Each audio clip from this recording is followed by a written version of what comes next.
বিসমিল্লাহির রহমানির রহিম। আসসালামু আলাইকুম। Welcome to Mukta's recipe. Viewers, আজ আমি আপনাদের জন্য নিয়ে আসলাম একটা সুইট ডিশ। তা হচ্ছে সুজির কালোজাম মিষ্টি। এর জন্য আমি ফার্স্টেই চুলায় দুধ জাল করে নিয়েছি। এখানে আমি 1 লিটার দুধ জাল দিয়ে হাফ লিটার করে নিয়েছি।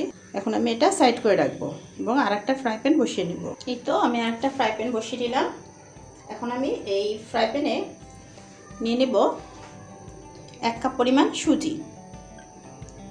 এখন আমি এখানে দিয়ে দিচ্ছি 1 কাপ পরিমাণ সুজি।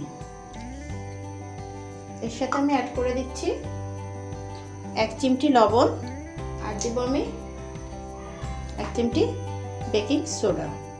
এখন এই সব কয়টা উপকরণ মিক্সড করে নেব। আর চুলার হিটটা এক্ষেত্রে একদম লোতে থাকবে, হাই হিটে দেওয়া যাবে না। জাস্ট মিক্সডটা করে নিয়েই আমি যে দুধটা জাল দিয়ে রাখলাম সেটা আমি অ্যাড করে দেব। সেই গরম দুধটা অল্প অল্প করে মিক্সড করব আর নাড়তে থাকবো। এক্ষেত্রে অবশ্যই তাড়াতাড়ি নাড়তে হবে, আমি একটু সুজিটা দলা পেকে যেতে পারে। আমি এখন মিক্সড করছি।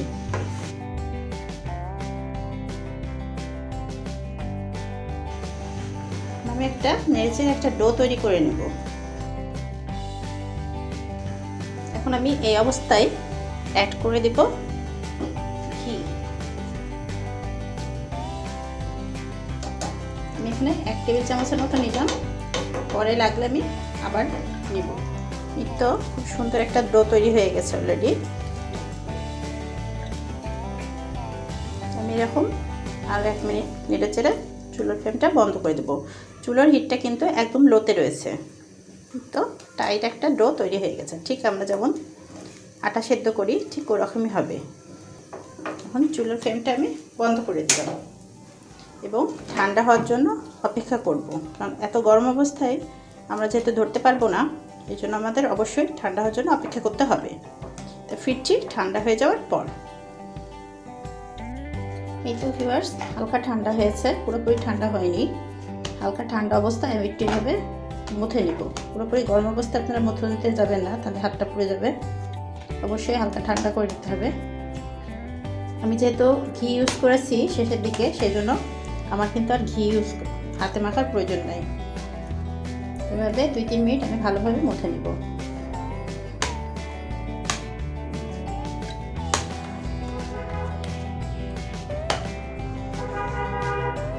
ফিরছি 2-3 মিনিট পর।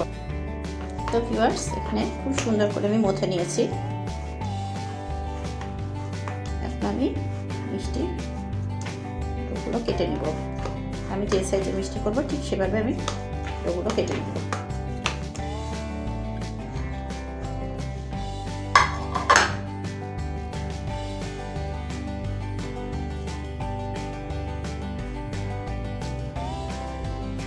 এরকম সাইজের নিলাম। এগুলো কিন্তু ফুলে আরও ডাবল হয়ে যাবে। নিয়ে ভালোভাবে হাতে এইভাবে করে প্রেস করে গোল করে নিতে হবে। খেয়াল রাখতে হবে যেন ক্র্যাক না থাকে। আপনাদের যার যেরকম পছন্দ সে সেরকম শেপেই দিতে পারেন।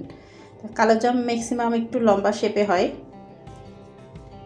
লম্বা শেপেই দেখতে ভালো লাগে, তাই আমি এটাকে এভাবে লম্বা শেপেই রাখবো।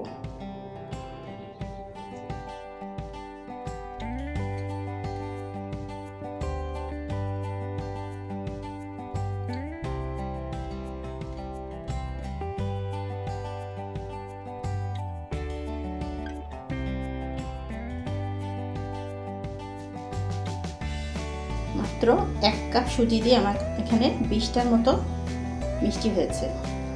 চলুন ভিউয়ার্স, এগুলো এখন ভাজা যাক। এই তো ভিউয়ার্স, চুলায় আমি প্যান বসিয়ে নিয়েছি এবং গ্যাস ওভেনটা অন করে নিয়েছি। এখন আমি ডুবো তেলে এগুলো ভাজবো।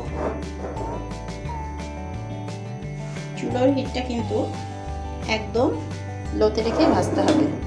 আমি আপনাদের দেখিয়ে দিচ্ছি, চুলার হিটটা এরকম একদম লোতে,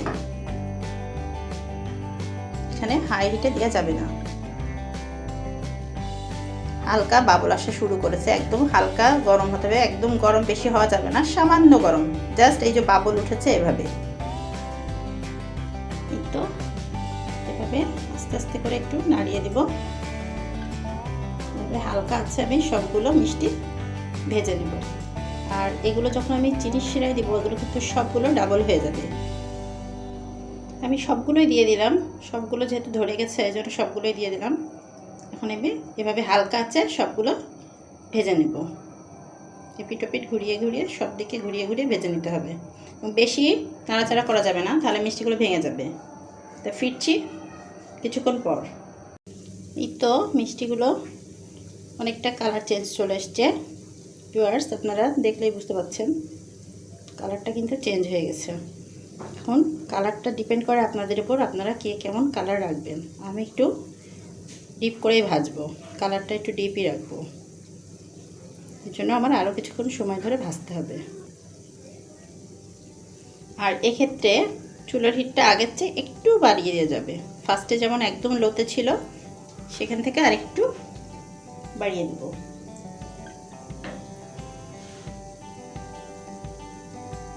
লো মিডিয়ামে করে দিলাম। এই তো ভিউয়ার্স আমার অলমোস্ট ভাজা কমপ্লিট। আমি আর 2-1 মিনিট নেড়ে ছেড়ে উঠিয়ে ফেলবো। কালারটা আরেকটু ডার্ক হলেই আমি নামিয়ে ফেলবো।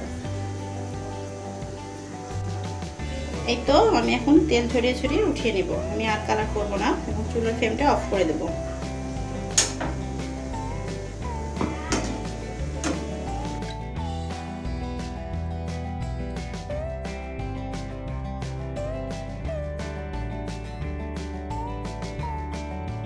আমি এখন চুলায় একটা ফ্রাইং প্যান বসাই নিলাম। আর এখানে আমি এখন অ্যাড করব এই মেজারমেন্ট কাপের 1 কাপ চিনি। আমি যেই পরিমাণ সুজি নিয়েছি সেই পরিমাণে চিনি নিলাম। এখন চিনিটা মিষ্টিটা আপনাদের উপর ডিপেন্ড করে। আপনারা যদি কড়া মিষ্টি খান তাহলে আরও চিনি দেবেন, আর যদি কড়া মিষ্টি না খান তাহলে এটাই ঠিক আছে। চিনির সাথে আমি দিলাম এভাবে মুখটা ফাটিয়ে নিয়ে 2 টুকরো এলাচ। আর এখানে আমি পানি অ্যাড করে দেবো।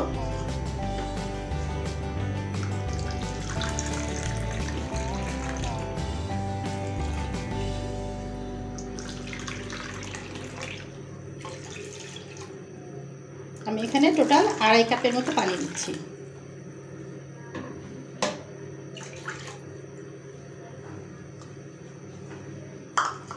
চিনিটা গলে যাওয়া পর্যন্ত আমি অপেক্ষা করব।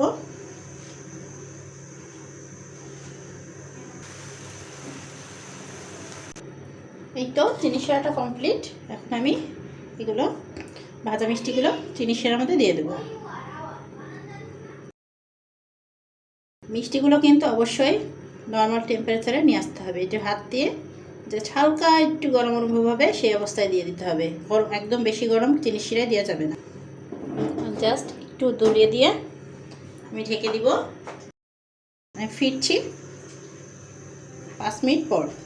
এই তো আমি ফিরলাম ঘড়ি ধরে 5 মিনিট পর। এখন আমি এটা একটু উল্টে দেব। এভাবে আমি আর 2 মিনিট কুক করব। 2 মিনিট কুক করার পরে আমি এভাবেই চিনির শিরার মধ্যে অল ওভার নাইট আমি মিষ্টিগুলো ভিজিয়ে রাখবো। 8 ঘন্টা পর আপনাদেরকে আমি পরিবেশন করে দেখাবো। অবশ্যই এটা 8 ঘন্টা ভিজিয়ে রাখতে হবে। তো ফিরছি তাহলে 8 ঘন্টা পর। এই তো ভিউয়ার্স আমি ফিরলাম 8 ঘন্টা পর। এখন আমি আপনাদেরকে পরিবেশন করে দেখাচ্ছি। আর একটা মিষ্টি আপনাদের আমি কেটে দেখাচ্ছি মিষ্টিটা কতটা সুন্দর জুসি হয়েছে। আর আমি যে চিনি শিরাটি তৈরি করেছিলাম তা কিন্তু সম্পূর্ণই মিষ্টিগুলো চুষে নিয়েছে এবং ডাবল হয়ে গেছে।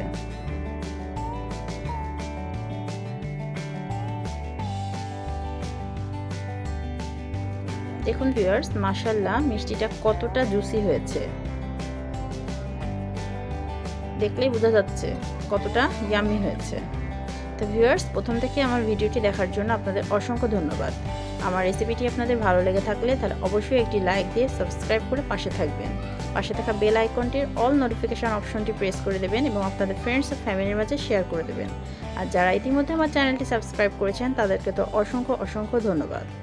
তাহলে আজকে এ পর্যন্তই। সবাই ভালো থাকবেন, সুস্থ থাকবেন। আবার দেখা হবে পরবর্তীতে কোনো নতুন রেসিপি নিয়ে।